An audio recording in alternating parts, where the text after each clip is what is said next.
آپ صلی اللہ علیہ وسلم کو ہوش آیا، فرمایا کہ اے فاطمہ اتنا نہ رویا کرو، کیونکہ آپ کے رونے کے ساتھ آسمان کے فرشتے اور حاملان عرش بھی روتے ہیں۔ رسول خدا صلی اللہ علیہ وآلہ وسلم نے اپنے ہاتھ سے فاطمہ رضی اللہ تعالیٰ عنہ کے آنسو پوچھے اور فرمایا، عن قریب سب سے پہلے اے فاطمہ تم مجھ سے آن ملو گی۔ پھر ملک الموت سے فرمایا، اے ملک الموت، اس وقت حضرت جبرائیل علیہ السلام کہاں ہیں؟ عرض کیا، یا رسول اللہ صلی اللہ علیہ وآلہ وسلم، اس وقت وہ 7ویں آسمان پر ہیں۔ آسمان کے ملائکہ حضرت جبرائیل علیہ السلام کو تعزیہ دے رہے ہیں۔ اے جبرائیل علیہ السلام، آج تمہاری رسالت ختم، آج تمہارا قرآن پہنچانا بھی تمام ہوا۔ اگر جناب محمد رسول اللہ صلی اللہ علیہ وسلم وفات پا گئے تو جبرائیل علیہ السلام بھی دنیا سے گئے۔ اتنے میں حضرت جبرائیل علیہ السلام آئے اور کہا، اللہ تعالیٰ نے آپ صلی اللہ علیہ وسلم کو سلام فرمایا ہے، آپ کا مزاج پوچھا ہے۔ فرمایا کہ اے جبرائیل علیہ السلام، اس عالم میں میرے لیے کیا تیار کیا گیا ہے؟ عرض کیا، یا رسول اللہ صلی اللہ علیہ وسلم، آپ کے آنے کی خوشی میں دوزخ کو ٹھنڈا کر دیا گیا ہے، جنت آراستہ کر دی گئی ہے، آسمان پر فرشتے آپ صلی اللہ علیہ وسلم کے منتظر ہیں، دربان جنت کا دروازہ کھولے آپ کا انتظار کر رہے ہیں۔ فرمایا، اے جبرائیل علیہ السلام، بتاؤ میری امت کے لیے کیا حکم ہے؟ فرمایا کہ جس کے ہونٹوں میں جان رہ جائے گی، وہ بھی اگر دل میں توبہ کرے یا توبہ کے لیے ہونٹ ہلائے گا تو بھی 1000 برس کے گناہ معاف ہو جائیں گے، اور جس نے توبہ کی اس کو آپ اپنی شفاعت سے بخشوائیں گے، آپ جس کی شفاعت فرمائیں گے وہ بخشا جائے گا، آپ غم نہ کھائیں۔ اتنے میں ایک اور فرشتے نے حاضر خدمت ہونے کی اجازت طلب کی۔ رسول اللہ صلی اللہ علیہ وآلہ وسلم نے فرمایا، جبرائیل علیہ السلام یہ کون ہے؟ عرض کیا کہ یہ حضرت اسرافیل علیہ السلام ہے، فرشتہ ہے، آسمانی دنیا کا داروغہ ہے۔ جس دن اس نے آپ کو معراج کی شب میں دیکھا، آپ کے جمال کا عاشق ہوا ہے۔ آج اسے معلوم ہوا ہے کہ رسول خدا صلی اللہ علیہ وآلہ وسلم وفات پائیں گے۔ اس نے بارگاہ اقدس میں عرض کیا، میں نے رب الہی سے عاجزانہ دعا کی تھی کہ مجھے ایک مرتبہ اپنے نبی پاک صلی اللہ علیہ وآلہ وسلم کی زیارت ان کی زندگانی میں کرنے کا موقع عنایت فرمائیں۔ یہ فرشتہ اللہ رب العزت سے اجازت لے کر حضور پاک صلی اللہ علیہ وآلہ وسلم کی زیارت کرنے کے لیے حاضر ہوا ہے۔ رسول خدا صلی اللہ علیہ وآلہ وسلم نے فرمایا کہ اے ملک الموت، تم میری زیارت کرنے آئے ہو یا میری روح قبض کرنے کے لیے آئے ہو؟ حضرت اسرائیل علیہ السلام نے عرض کیا، مجھے خدا پاک نے حکم دیا ہے کہ جو مرضی ہمارے رسول پاک صلی اللہ علیہ وآلہ وسلم کی ہو ویسا ہی کرنا۔ اگر جناب کی مرضی پاؤ تو روح قبض کر لوں، ورنہ زیارت کر کے واپس چلا جاؤں گا۔ اس وقت رسول خدا صلی اللہ علیہ وآلہ وسلم نے حضرت جبرائیل علیہ السلام کی طرف دیکھا۔ حضرت جبرائیل علیہ السلام نے فرمایا، یا رسول اللہ صلی اللہ علیہ وآلہ وسلم، خداوند کریم نے آپ کو بلایا ہے اور آپ کا دنیا میں رہنا پسند نہیں کرتے۔ یا رسول اللہ صلی اللہ علیہ وآلہ وسلم، پورا آسمانی عالم آپ کی زیارت کا مشتاق ہے، کیونکہ آج آسمان کو سجا دیا گیا ہے۔ حوروں کو بلا خوف و خطر بننے سنورنے کا حکم ملا ہے کہ اگر آپ آسمان پر تشریف لے جانا چاہیں تو آپ کو ہم لے چلیں، اگر آپ یہی دنیا میں رہنا چاہتے ہیں تو آپ کی مرضی، اور ملائکہ آپ صلی اللہ علیہ وآلہ وسلم کے منتظر ہیں۔ رسول خدا صلی اللہ علیہ وآلہ وسلم کو ثابت ہوا کہ اب اللہ کو یہی منظور ہے کہ دار فنا کو چھوڑ دوں اور دار بقا کو اختیار کروں۔ آپ صلی اللہ علیہ وآلہ وسلم نے فرمایا کہ اچھا میری ازواج کو سامنے بلاؤ۔ سب بیویاں آپ صلی اللہ علیہ وآلہ وسلم کی خدمت اقدس میں حاضر ہوئیں۔ آپ نے فرمایا کہ دیکھو، تم صبر کرنا اور تقوی اختیار کرنا، اپنے گھروں سے باہر نہ نکلنا۔ حضرت ام سلمہ رضی اللہ تعالیٰ عنہ نے عرض کیا، یا رسول اللہ صلی اللہ علیہ وآلہ وسلم، کیا حال ہے؟ فرمایا کہ اب وہ وقت قریب آ گیا ہے کہ تم آج کے بعد میری آواز نہ سنو گی اور نہ ہی مجھ کو دیکھو گی۔ اور پھر فرمایا، اے فاطمہ، میرے بیٹے حسن اور حسین کو بلانے کے لیے کسی کو بھیجو۔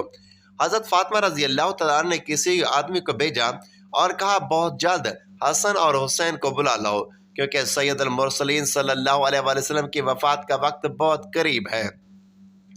وہ شخص حضرت حسن حضرت حسین رضی اللہ تعالیٰ عنہ کو بلانے گیا تو راستے میں حضرت حسن اور حضرت امام حسین رضی اللہ تعالیٰ عنہ اس وقت بچے تھے اور اپنے گھر کی طرف سفر پر گامزن تھے، اور قاصد نے عرض کیا کہ جلدی چلو، تمہیں حضرت محمد صلی اللہ علیہ وآلہ وسلم نے بلایا ہے۔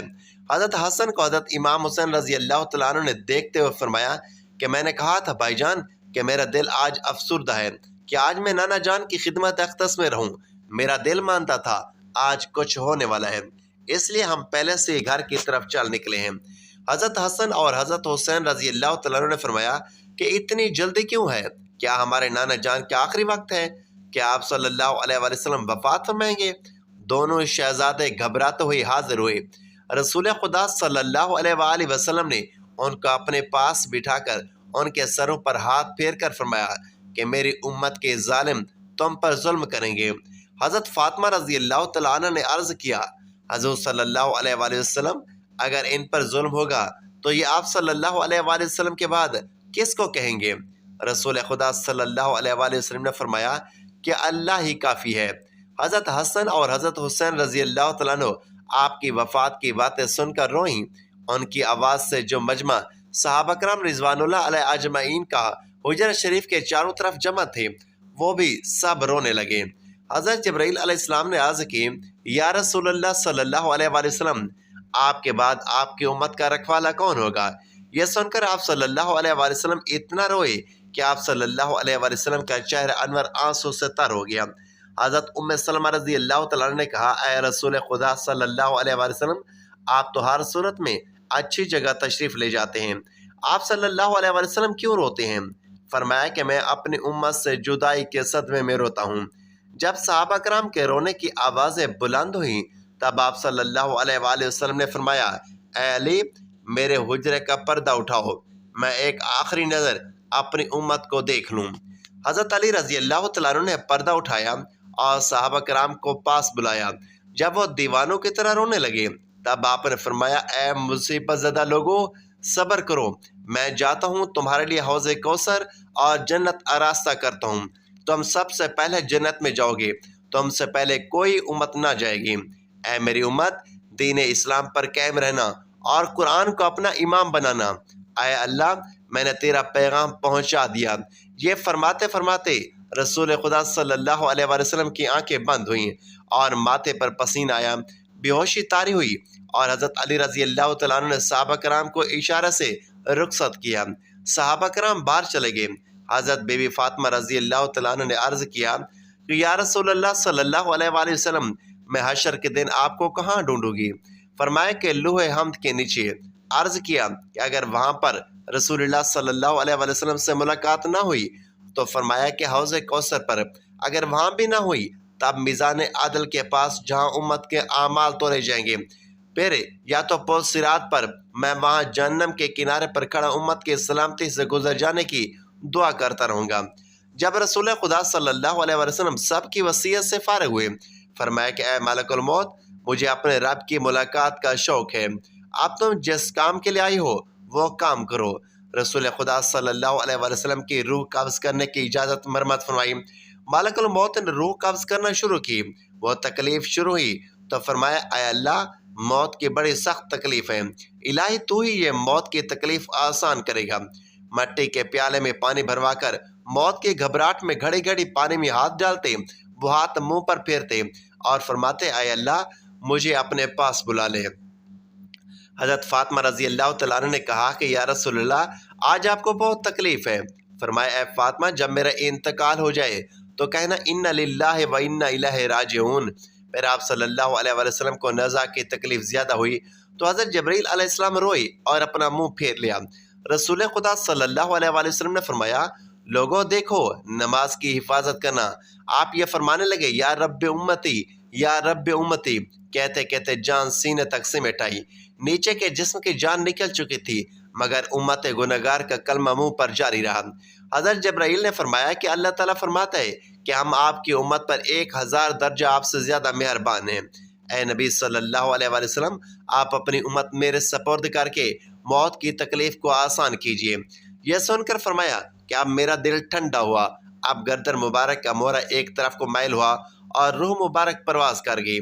تو ناظرین محترم، وقت کی نزاکت کو مد نظر رکھتے ہوئے آپ کو ان الفاظ کے بارے میں بتاتے ہیں جو حضرت جبرائیل علیہ السلام نے حضور صلی اللہ علیہ وآلہ وسلم سے فرمایا کہ اگر آپ کی امت گناہ بھر بھر کر آئے گی تب یہ الفاظ پڑھ لے گی، یا جو پڑھنا نہیں بھی جانتا وہ دل میں تصور کر لے گی، تب بھی اللہ تعالیٰ اس کے گناہوں کو معاف فرما دیں گے، اس کی بخشش فرما دیں گے، اس کی زندگی بھر کے گناہ معاف کر دے گا، اس کی مغفرت کر دے گا اور اس کے لیے دنیا اور آخرت آسان کر دے گا۔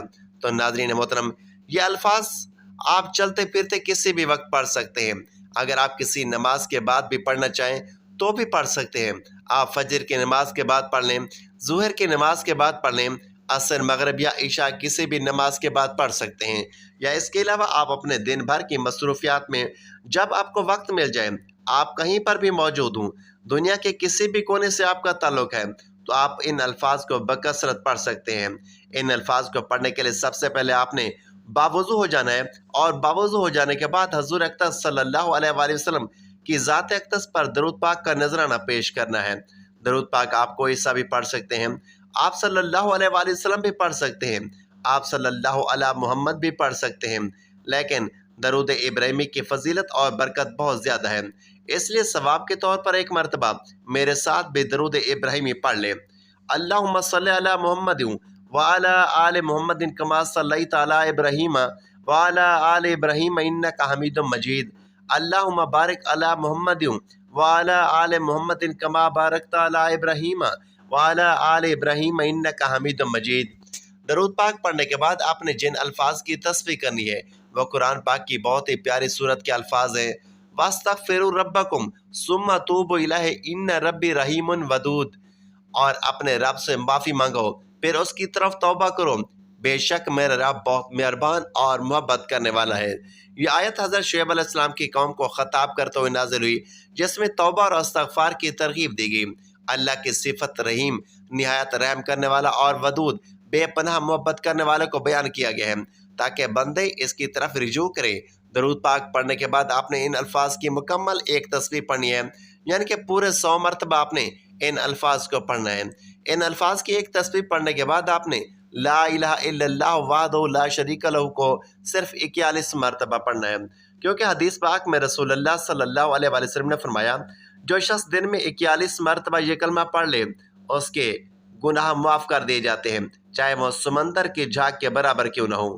محترم ناظرین، گناہوں کی مغفرت کے لیے قرآن و حدیث میں بہت سے وظائف اور دعائیں وارد ہوئی ہیں جو انتہائی بابرکت اور مجرب ہیں۔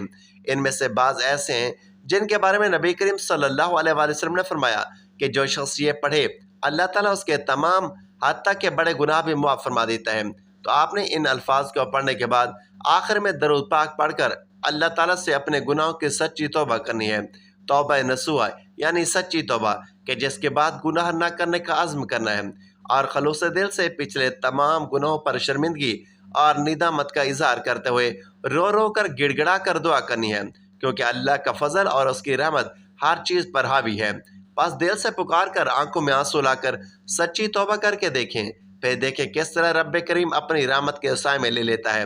بس شرط یہ ہے کہ دل سے ندامت اور زبان پر استغفار ہو، اور نیت یہ ہو کہ آئندہ گناہوں سے بچا جائے گا، تو پھر اللہ تعالیٰ ایسے بندے کو نہ صرف معاف کرتا ہے بلکہ اس کے گناہوں کو نیکیوں میں بدل دیتا ہے۔ بس اللہ کی رحمت سے ہمیشہ امید رکھو اور توبہ کرتے رہو۔ جو انسان خلوص دل کے ساتھ، کامل یقین کے ساتھ اللہ تعالیٰ کی ذات پر بھروسہ کرتے ہوئے ان الفاظ کو پڑھتا ہے اور دل سے اللہ تعالیٰ کی طرف رجوع کرتا ہے، توبہ استغفار کرتا ہے، اللہ تعالیٰ اس کی توبہ کو ضرور قبول فرماتا ہے اور اس کے گناہوں کو معاف فرماتا ہے۔ تسبیحات پڑھنا دراصل بندے کا اپنے رب سے روحانی رابطہ ہے جو دل کو سکون اور روح کو اطمینان بخشتا ہے۔ جب زبان پر سبحان اللہ، الحمدللہ اور اللہ اکبر کے الفاظ جاری ہوتے ہیں تو دل میں نور اترتا ہے، غموں کا بوجھ ہلکا ہوتا ہے اور انسان اپنے خالق کے قریب محسوس کرتا ہے۔ تسبیح کے یہ پاکیزہ الفاظ صرف ذکر نہیں بلکہ ایمان کی تازگی، گناہوں کی معافی اور رحمت الہی کے دروازے کھولنے کی کنجی ہے۔ جو دل اللہ کے ذکر سے آباد رہتا ہے وہ کبھی ویران نہیں ہوتا، کیونکہ تسبیحات وہ نوری پھول ہیں جو مومن کے دل کی وادی میں ہمیشہ خوشبو بکھیرتے رہتے ہیں۔ یہ وہ عبادت ہے جو زبان سے ادا ہوتی ہے مگر اثر دل پر چھوڑتی ہے، اور یہی ذکر الہی انسان کو دنیا کی فانی مصیبتوں سے اٹھا کر آخرت کی ابدی راحتوں کی طرف لے جاتا ہے۔